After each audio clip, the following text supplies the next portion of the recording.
یہ دکھایا جا رہا ہے حضور پاک صلی اللہ علیہ وسلم کی قبر کی توسیعات کتنے مراحل سے گزری،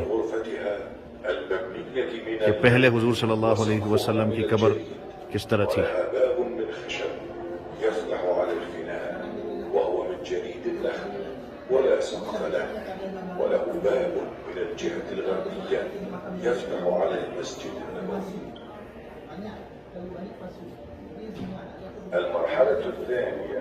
دوسرا مرحلہ حضور پاک صلی اللہ علیہ وسلم کی قبر مبارک پر پردہ لگانا، جو عائشہ رضی اللہ عنہا کی طرف سے لگایا گیا تھا۔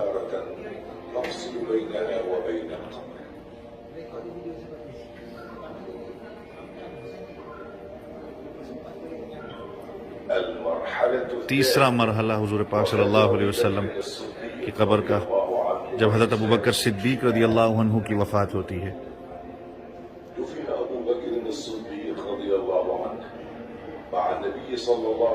جن کو حضور پاک صلی اللہ علیہ وسلم کے پہلو میں دفن کیا گیا، تو حضرت عائشہ رضی اللہ عنہا نے پردہ تھوڑا سا آگے کیا۔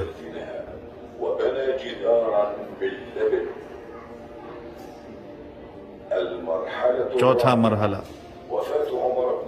عمر رضی اللہ عنہ کی وفات جب ہوتی ہے،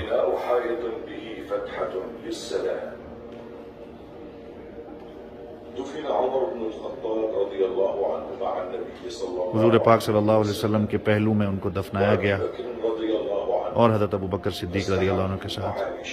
حالانکہ وہ نامحرم تھے ام المؤمنین کے لیے، تو انہوں نے دیوار بنا لی ام المؤمنین عائشہ رضی اللہ عنہ نے۔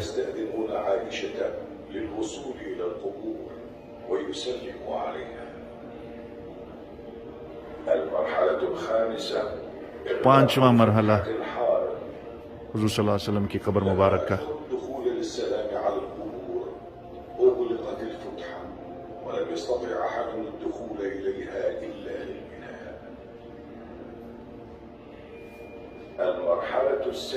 چھٹا مرحلہ ام المؤمنین عائشہ رضی اللہ عنہ کی وفات، اور دروازہ حجرے کا بند کر دیا گیا۔ پھر اس کے بعد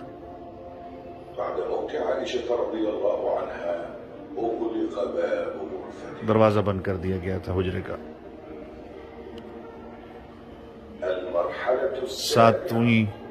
ساتواں مرحلہ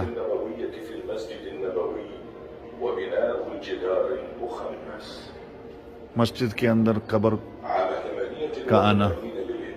مسجد کے حصے میں ولید ابن عبد الملک کا حکم تھا کہ ساری جگہ کو ڈیمولش کیا جائے۔ آپ صلی اللہ علیہ وسلم کی ازواج مطہرات کے گھروں کو بھی ایڈ کیا جائے اندر۔ انہوں نے ساری اس بریک وال، اس دیوار کو توڑا، اور دوبارہ سے تعمیر کی گئی بغیر کسی دروازے اور کھڑکی کے، تاکہ کوئی بھی اندر نہ جا سکے۔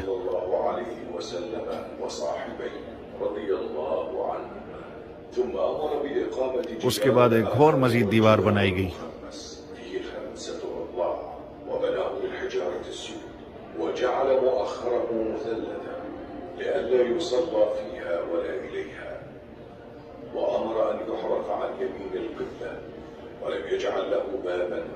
کوئی دروازہ اور کھڑکی اس پہ نہیں بنائی گئی تھی، اور پھر اس کو پردے سے بند کر دیا گیا۔ اور یہ آج جو قبر جو ہے حضور پاک صلی اللہ علیہ وسلم کی جو روضہ مبارک ہے، وہ آج اس طرح ہے، اس کو آپ دیکھ سکتے ہیں۔